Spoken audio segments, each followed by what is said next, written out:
এক নম্বরের সুন্নত হচ্ছে ঈদের দিন তাড়াতাড়ি ঘুম থেকে উঠা। দেরিতে উঠা ঈদের দিনের সুন্নাহ বহির্ভূত। তাড়াতাড়ি ঈদের দিন ঘুম থেকে উঠা এক নম্বর। 2 নম্বর মিসওয়াক করা, এটা ঈদের দিনের সুন্নাত। 3 নম্বর ভালো করে গোসল করা, ঈদের দিনের সুন্নাত। 4 নম্বর ভালো পোশাক পরিধান করা, ভালো পোশাক পরিধান করা।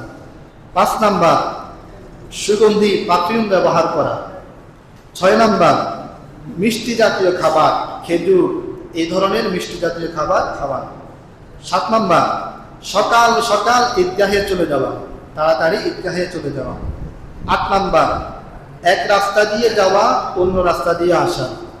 ফলে এক রাস্তা দিয়ে যাওয়ার সময় আপনার সাথে অনেক মানুষের দেখা হবে, অপর রাস্তা দিয়ে আসার সময় অন্য মানুষদের সাথে দেখা হবে। এই জন্য এক রাস্তা দিয়ে যাওয়া অন্য রাস্তা দিয়ে আসা। 9 নম্বর পায়ে হেঁটে যাওয়া, পায়ে হেঁটে, বাহনে না, পায়ে হেঁটে যাওয়া, এটা ঈদগাহের অন্যতম সুন্নাহ। 10 নম্বর তাকবীর বলতে বলতে যাওয়া, তবে তাকবীরটা ঈদুল ফিতরে আস্তে বলা, ঈদুল আজহাতে জোরে বলা। মুহতারাম হাজিরিন, ঈদ আমাদের কিভাবে আসলো? মনে রাখবেন, মক্কায় আল্লাহর নবী 13 বছর ছিলেন। 13 বছর মক্কায় ঈদ ছিল না, ঈদুল ফিতরও ছিল না, ঈদুল আজহাও ছিল না মক্কায় 13 বছর। নবী যখন হিজরত করে মদিনায় গেলেন, তিনি দেখেন ইহুদিরা আনন্দ উৎসব পালন করতেছে। তো নবীজি জিজ্ঞেস করলেন, মা হাযানিল ইয়াওমান, এতে তোমরা বছরে 2টা দিনে উৎসব করো, এগুলা কিসের? তো তারা জবাব দিয়েছে, কুন্না নালআবু ফীহিমা ফিল জাহিলিয়া, আমরা তো জাহিলি যুগ থেকে বছরে 2 দিনে উৎসব করি, আনন্দ করি। তো নবীজি বললেন, কদ আবদালাকুমুল্লাহু বিহিমা খায়র, তোমরা জাহিলি যুগ থেকে পেয়েছো বছরে 2টা দিন আনন্দ উৎসবে, তবে আল্লাহ পাক তোমাদের এই 2 দিনের চাইতে আর উত্তম তোমাদেরকে 2টা দিন দান করেছেন। মিনহা ইয়াউমাল ফিতরি ওয়া ইয়াউমাল আজহা, একটা ঈদুল ফিতর, একটা ঈদুল আজহা।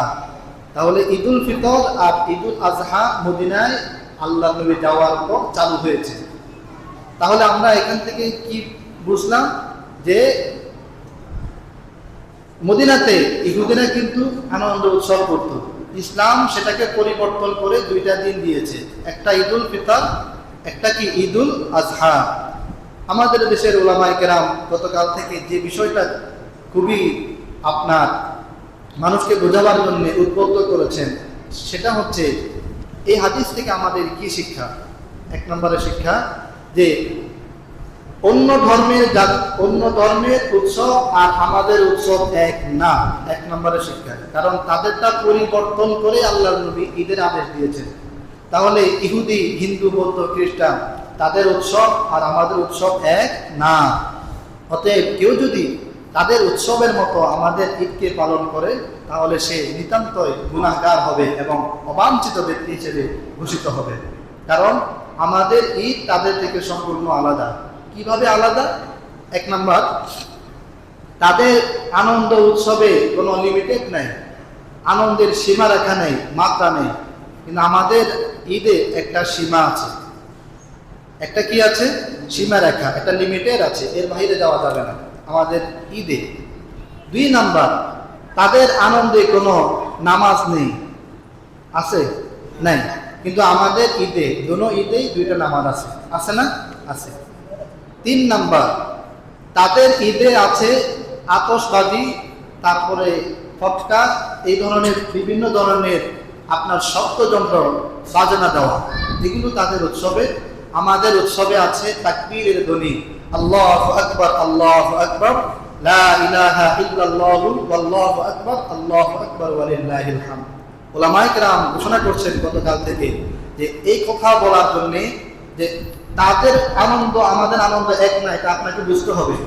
আপনি যদি ঈদ উপলক্ষে, ঈদের আগের দিন রাত্রে আপনি যদি আতশবাজি করেন, ফানুস উড়ান, ফটকা ফুটান আপনি, তাহলে আপনি ঈদ পালন করছেন না, আপনি তাদের উৎসব পালন করছেন, এটা আপনাকে বুঝতে হবে।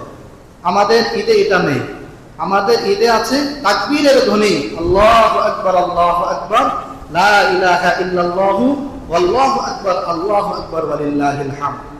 এই 3টা কথা আমরা মনে রাখবো ইনশাআল্লাহ। সর্বশেষ আমরা ঈদের 10টা সুন্নত এই কথা বলে আমরা শেষ করছি। ঈদ উল ফিতরের 10টা সুন্নত আছে, এই 10টা সুন্নত আমরা পালন করতে পারি। ঈদ উল ফিতরে আওয়াজ নিচু করে নিম্ন স্বরে তাকবীর বলতে বলতে ঈদগাহে চলে যাওয়া। তাহলে ঈদের দিনে কয়টা সুন্নত? 10টা সুন্নত। আমরা আরেকবার খেয়াল করি। তাড়াতাড়ি ঘুম থেকে ওঠা 1 নাম্বার, 2 নাম্বার মেসওয়াক করা, 3 নাম্বার গোসল করা, 4 নাম্বার ভালো পোশাক পরা, 5 নাম্বার সুগন্ধি ব্যবহার করা, 6 নাম্বার মিষ্টি জাতীয় খাবার খেয়ে ঈদগাহে যাওয়া, 7 নাম্বার সকাল সকাল তাড়াতাড়ি ঈদগাহে যাওয়া, 8 নাম্বার এক রাস্তা দিয়ে যাওয়া অন্য রাস্তা দিয়ে আসা, 9 নাম্বার পায়ে হেঁটে যাওয়া, 10 নাম্বার আপনার তাকবীর বলতে বলতে ঈদগাহে যাওয়া। এটা হচ্ছে ঈদের দিনের অন্যতম 10টা সুন্নত। 11 নম্বরের যে সুন্নত, যেটা এখানে যোগ করি নাই, 11 নম্বরের সুন্নত হচ্ছে ঈদগাহে ঈদের নামাজ আদায় করা। কোথায়? ঈদগাহে ঈদের নামাজ আদায় করা। আল্লাহর নবী ওনার পুরো জীবনে 1 বছর ব্যতীত সারা জিন্দিগি ঈদগাহে তিনি নামাজ আদায় করেছেন। বৃষ্টির কারণে শুধুমাত্র একবার মসজিদে নববীতে ঈদের নামাজ পড়েছেন বৃষ্টির কারণে, এছাড়া তিনি ঈদগাহে বেশি নামাজ আদায় করেছেন। এই জন্য ঈদগাহে নামাজ আদায় করা এটি ঈদের অন্যতম সুন্নাত। মহান রব্বুল আলামিন আমাদেরকে এই সুন্নতগুলো পালন করার তৌফিক দান করুন। ওয়া মা আলাইনা ইল্লাল বালাগ। যারা সুন্নত করেন